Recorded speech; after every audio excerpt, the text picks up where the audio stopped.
அனைத்து உரிமை குரல் நண்பர்களுக்கும் வணக்கம். விஜய் பிறந்த நாளில் சீமானுக்கு கிடைத்திருக்கக்கூடிய பரிசு இந்த தகவல் குறித்த முழுமையாக இந்த வீடியோவில் பார்க்க போகிறோம். வாங்க பார்க்கலாம். இன்றைய நாள் பார்த்தீங்கன்னா விஜய் அவர்களுடைய பிறந்த நாள் என்று சட்டசபை நடந்துட்டு இருக்கு அப்படின்னு நம்ம அனைவருக்குமே தெரிஞ்சிருக்கும். பாவம்டா அந்த மனுஷன் பிறந்த நாளை கூட கொண்டாட முடியாமல் சட்டசபையில் உட்கார வச்சுட்டீங்களே அப்படின்னு ரொம்பவே நெக்கலாக விமர்சனம் பண்ணக்கூடிய பல வீடியோக்களையும் நம்ம பார்த்துட்டு வந்துட்டு இருப்போம். இது மட்டும் இல்லாமல் இன்னொரு பக்கம் பார்த்தீங்கன்னா விஜய் அவர்களுக்கு ஒரு பெரிய நெருக்கடியான ஒரு விஷயமும் நடந்துட்டு இருக்கு. அது என்ன அப்படின்னா குடிவாரி கணக்கெடுப்பு அப்படின்ற ஒரு விஷயத்தை சீமானவர்கள் ரொம்ப நாட்களாகவே முன்னெடுத்திட்டு இருக்காரு அப்படின்னு நம்ம அனைவருக்குமே தெரிஞ்சிருக்கும். அது மட்டும் இல்லாம இந்த விஷயம் எந்த அளவுக்கு நம்ம தமிழ்நாட்டு மக்களுக்கு முக்கியம், எப்படி மக்களுக்கு இது நல்ல விஷயமாக மாறும் அப்படின்னு எல்லா விஷயத்தையுமே சீமானவர்கள் தொடர்ச்சியாக போராட்டங்கள் மூலம் எடுத்துரைத்த ஒரு காரணத்தினால இந்த ஒரு விஷயம் பாத்தீங்கன்னா எந்த அரசாங்கம் ஆட்சியில் இருந்தாலும் அவங்களுக்கு ஒரு பெரிய நெருக்கடியான விஷயமாக மாறி இருக்கு அப்படின்றதுல எந்தவித மாற்று கருத்துமே இல்லை அப்படின்னு தான் சொல்லணும். ஏன்னா இந்த குடிவாரி கணக்கெடுப்பு அப்படின்றது எந்தெந்த மக்களுக்கு எந்தெந்த அளவில் அரசாங்கத்துடைய உதவி போய் சேரணும் அப்படின்றத நிர்ணயிக்கக்கூடிய விஷயம் அப்படின்ற காரணத்தினால எல்லா பக்கமும் ஒரு பெரிய போட்டியே போயிட்டு இருக்கு அப்படின்னு சொல்லலாம். எங்களுடைய சாதிக்கு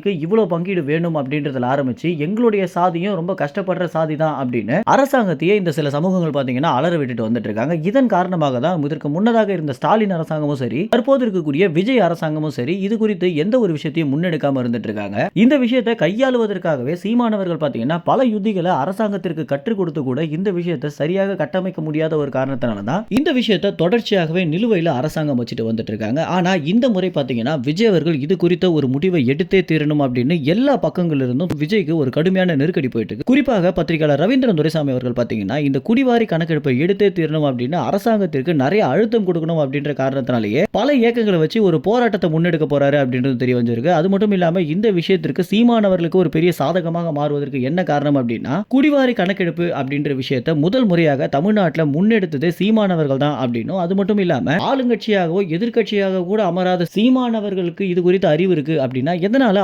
ஆளுங்கட்சிகளுக்கு இந்த அறிவு இல்ல அப்படின்றத ரவீந்திரன் துரைசாமி அவர்கள் இன்றைய தினம் கொடுத்த நேர்காணலில் பேசியிருக்கக்கூடிய விஷயமாக இருக்கு. இந்த ஒரு காணொலி போட்ட சில மணி நேரங்களிலேயே இந்த குடிவாரி கணக்கெடுப்பு எந்த அளவுக்கு முக்கியம் அப்படின்னு புரிஞ்ச ஒவ்வொரு மக்களுமே இந்த வீடியோக்கு கீழே கமெண்ட்ஸ் முழுக்க பாத்தீங்கன்னா சீமானவர்கள் ஆட்சியில வரல, ஒரு சீட்டு கூட வாங்கல அப்படின்னாலும் அவருடைய அறிவுக்கு யாராலுமே ஈடுணையே கிடையாது அப்படின்றத திமுக தாவேக கட்சியில் இருக்கக்கூடிய பல பேர் பாத்தீங்கன்னா கமெண்ட் செக்ஷன்ல போட்டுட்டு வந்துட்டு இருக்காங்க. சீமானவர்கள் பேசக்கூடிய அரசியல்ல சில கருத்து வேறுபாடுகள் இருந்தாலும் அவர் பேசக்கூடிய அரசியலை நம்மளால தவிர்க்கவே முடியாது அப்படின்றது அவங்களே பாத்தீங்கன்னா ஒத்துட்டு வந்துட்டு இருக்காங்க. இந்த ஒரு விஷயம் தான் தற்போது விஜய் அவர்களுடைய பிறந்தநாள் அன்று சீமானுக்கு கிடைத்திருக்கக்கூடிய பரிசாகவும், அது மட்டும் இல்லாம ரவீந்திரன் துரைசாமியால தான் இந்த ஒரு அங்கீகாரமே சீமானவர்களுக்கு கிடைச்சிருக்கு அப்படின்றது தெரிய வந்திருக்கு. அது மட்டும் இல்லாம ரவீந்திரன் துரைசாமி இந்த ஒரு போராட்டத்தை முன்னெடுக்கிறாரு, சில இயக்கங்களை வச்சு முன்னெடுக்கிறாரு அப்படின்னா சீமானவர்களுடைய வழிகாட்டுதலும் நெறிமுறையும் அதுல நிச்சயமாக இருக்கும் அப்படின்னு எதிர்பார்க்கப்படுது. மேலும் இந்த தகவல் குறித்து என்ன நினைக்கிறீங்க அப்படின்ற உங்களுடைய கருத்துக்களை கமெண்ட்ஸ்ல தெரிவிங்க. நன்றி, வணக்கம்.